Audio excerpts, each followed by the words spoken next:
Saturday night, and we kind of described the night, and this will really be the first big-time opponent in that stadium on Saturday night. So we're really looking forward to it. So questions? Coach, after having some time to look at the film now and seeing Treon, what are your impressions of Harris? Of Harris? Yeah, the backup quarterback for. Excuse me. Harris. Yeah. The we had a Brandon Harris. I'm going to kind of watch that film too. Again, I think he's a very talented guy. I think there's he was in position to play against us last year at this time. Really kind of had won the job and really didn't get an opportunity to play against us, and then so. It was really just a matter of time before he surfaces and becomes a player for them. I mean, we see him on the field, on the film, and he's got skills and ability and great feet, extends plays, has a very nice passing presence, a good pocket presence. So, we see him as very, very quality quarterback. Les, without JD, Mouton, and then David Ducre, do you feel like he's the number two? Yeah, we would go that way, and there's some other personnel groups as well to consider. Yeah, I was wondering, you wouldn't move any like a tight end in, like Foster? Would he ever be a candidate? Not a candidate for the two-back piece, certainly.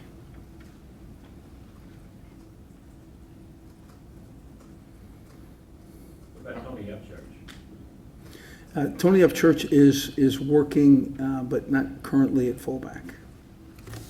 Where's he working? We think Ducre is the best one to follow up behind Mouton.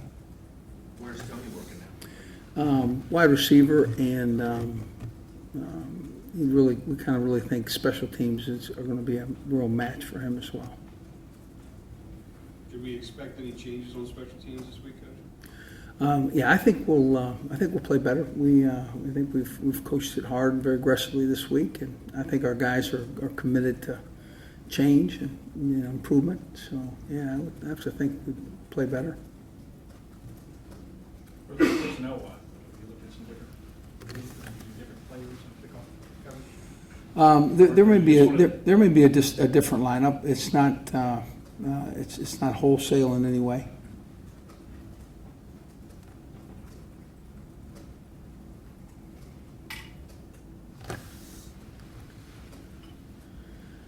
Jalen Mills, what do you think? Jalen Mills practiced the whole week. I would be surprised if he doesn't play.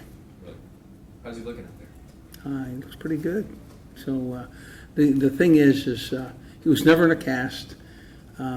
He was constantly working out the everything that he could work out while he was rehabilitating his leg, and I think he'll see the field. What's he give you? What does he add, obviously? Well, he gives you experience and the ability to make checks and comfortable with adjustments, and you have a veteran that's really the only reason that he hadn't been playing was because of injury. any concerns for a guy who sat out that long, or he's such a veteran, he's played so much, you don't really? Yeah, we're going to keep an eye on him certainly, and making sure that. But again, he's it's hard for me to figure that anything but real quality performance. Obviously, he won't be playing at mid-season form, but I can't imagine he won't be playing very well. You mentioned injuries bother you when they happen. I'm sure your heart is going out to him a little more because he decided to come back for his senior year. Well, and it was really a quality decision for him, and it made a difference in my mind, and will make a difference in the way he views himself long term.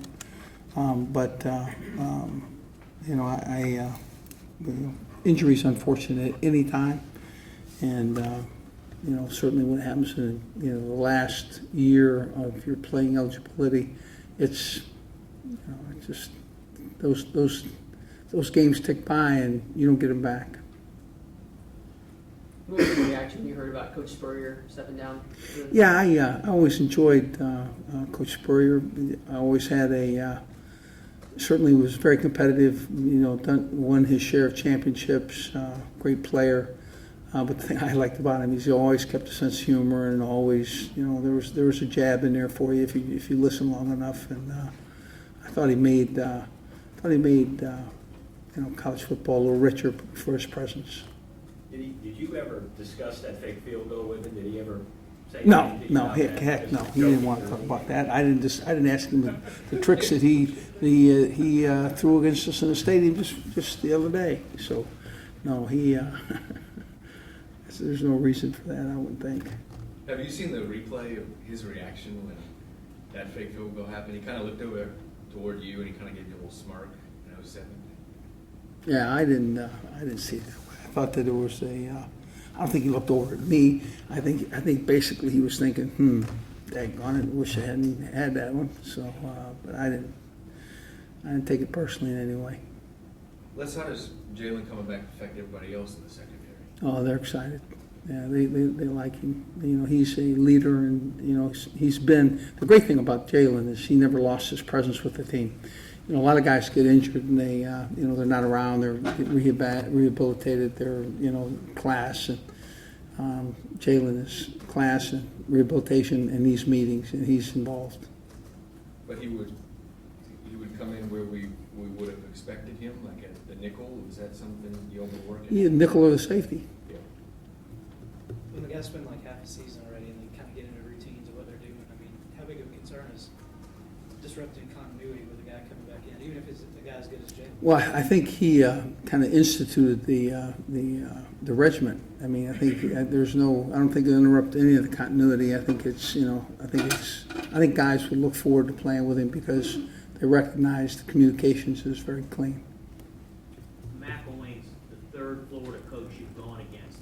The Florida program under Urban and then Will and now is it the same type of program? Does it mean?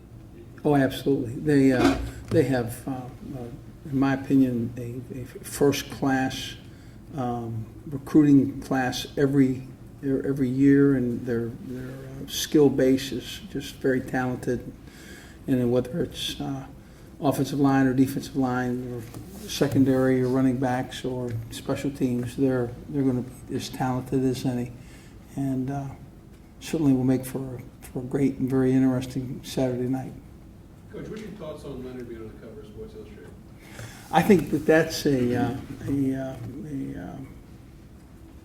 certainly a compliment to him and things that he has accomplished and those things that he might well accomplish. And I think it's certainly an advantage for him, and we're excited for him. So I haven't seen it yet, but they tell me it's a very nice one. You got time for one more? Coach, what do you remember about the 2007 Florida game, and how do you think that's impacted the Florida rivalry since you've been here? I can remember a lot about that game, and we would want to spend a lot of time talking about that game. But I think the impact that the fan base had on that game was very significant. The USC was playing Stanford. Stanford was being coached by Jim Harbaugh at the time,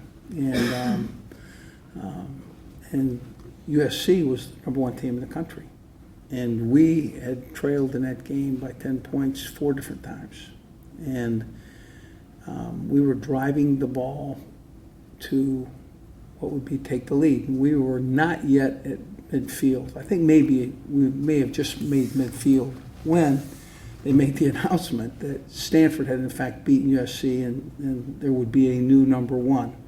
Well, everybody just took for granted that that was going to be us. The stadium erupted. You would have thought that we were the national champions already, and we were behind by 5 and driving for what would be the go-ahead touchdown. And I can remember Jacob Hester and some of the great players that were there, and the poise with which they made that drive and finished it. And I can remember the Chad Jones batting that ball away at the back end. So I don't know that it's affected rivalry in any way, to be honest with you. The only thing I can tell you is that that was the dangest thing I'd ever been a party to, because I actually asked somebody, I said, wait a minute, why are they celebrating?